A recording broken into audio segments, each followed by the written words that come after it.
ده هو لايت واد غلبان وملوش في السكك الشمال، واد دحيح الدفعه بتاعته من الاخر يا صاحبي، ورئيس الشرطه. وطبعا لايت بيدرس عشان يطلع هو كمان محقق زي ابوه. فجاه انا صديقي هو قاعد في الفصل بتاعه بيشوف مذكره، بينزل يشوفها وبتطلع اسمها مذكره الموت. يعني اي حد بيكتب اسمه في المذكره دي بيروح. هنا صديقي بدات المدعكه. لايت يا صديقي بدا ان هو يكتب اسامي المجرمين في المذكره، واحده واحده صديقي الموضوع تصاعد ودخل محققين وكده، وبعد كده دخل المحقق اللي هو احسن محقق في العالم. وكانت منافسه شرسه يا صديقي بينه وبين كيرا، ولكن كيرا قدر انه ينجح. عشان افهمك اكتر يا صديقي احنا نقسم الفيديو ده لنقطتين، نقطه لايت ونقطه كيرا. كيرا صديقي كان بيقتل بحجه انه بيقتل المجرمين اللي بيعملوا فساد، ولكن هو قتل اشخاص مالهمش داعي باي حاجه عشان قدروا ان هم يكشفوه او كانوا هيكشفوه. يعني زي ما قتل محقق من الاف بي اي، وقتل خطيبته عشان كانت هتكشفه، وقتل اللي هو كان بيحقق في القضيه بتاعته، ودولت مش مجرمين ولا عملوا اي حاجه لا داعي للاجرام، لا ده بالعكس، ده دول كانوا من ناحيه الخير كمان. كيرا صديقي كان بيستغل اي حاجه قدامه ايا كانت هي ايه بدون اي تبرير. يعني ممكن يستغل بنت بتحبه عشان يعمل اللي هو عايزه، لكن لايت عمره ما كان كده. ايه ده، هو مش الاتنين نفس الشخص يا ادم ولا ايه؟ لا يا صديقي، الاتنين عمرهم ما كانوا نفس الشخص. كيرا صديقي عشان اللي كان هيكشفه قرر انه يعمل خطه حلوه كده، انه يمسح ذاكرته وكده، وكان متاكد ان هو لما ذاكرته تتمسح انه هيحقق مع الا صديقي في انه يمسك كيرا. وطبعا لما عمل الخطه فعلا لايت حقق مع إلا. وهنا صديقي لايت ما كانش عايز انه يستغل اي حد ولا حتى البنت دي صديقي ما كانش عايز يستغلها، مع ان ده طلب من إلا. وكان شايف ان اللي بيعمله كيرا ده صديقي ما ينفعش، وما ينفعش انه يحكم على المجرمين بالموت كده بدافع حاجته والدنيا يعني كده. المهم ان كان معارض كيرا زيه زي إلا بالظبط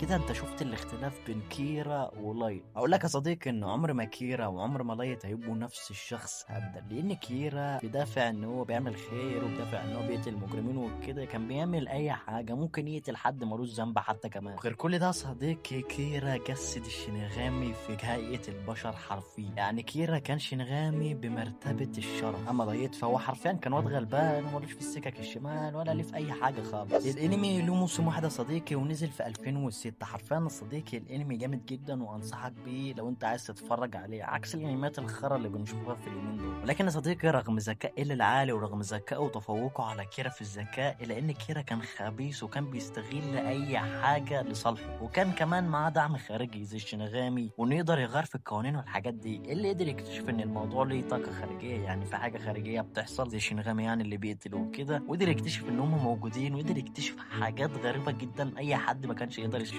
يعني تخيل انت بتحقق في حاجه غير موجوده وقدرت تكشفها ان هي موجوده. ولكن في النهايه كيرا قدر انه يفوز عليه بالخبز والحاجات دي كلها، وقدر انه يخلص عليه. طبعا كيرا كسب. بس يا صديقي في نقطه هنا بس انا عايز اتكلم عنها، موت كيرا ما كانش مقنع بالنسبه لي. زي يعني واحد يتفوق على اللي هو يعتبر بطل الانمي من ناحيه الذكاء ومن ناحيه الاي كيو بتاعه كان عالي فشخ يا صديقي، يجي عيل صغير من ميتم مثله الاعلى ايه اللي يقدر انه يهزمه؟ انت بتتكلم جد؟ عارف انا صديقي انا مش شايف ان الكاتب لقى ان كيرا وسعت منه قوي ومش هيقدر يعمله كده، ولو نزل انمي زي كده هيبان ان الشر والحاجات دي عادي جدا بالنسبه لان في ناس بتشوف الحاجات دي وتتقمص الدور حرفيا. فشايف ان هو كده ما ينفعش وهيوصل رساله وحشه، وبدل ما كان يبقى حلو يبقى وحش، فقرر انه يخلص منه باي طريقه حتى لو كانت الطريقه دي هتبقى مش مقنعه ومش منطقيه خالص. ده اللي انا شايفه يا صديقي. فقول لي في الكومنتات يا صديقي انت رايك ايه على نهايه ديس نوت، عجباك ولا لا؟ وما تنساش تعمل اشتراك واشوفك فيديو جديد. سلام.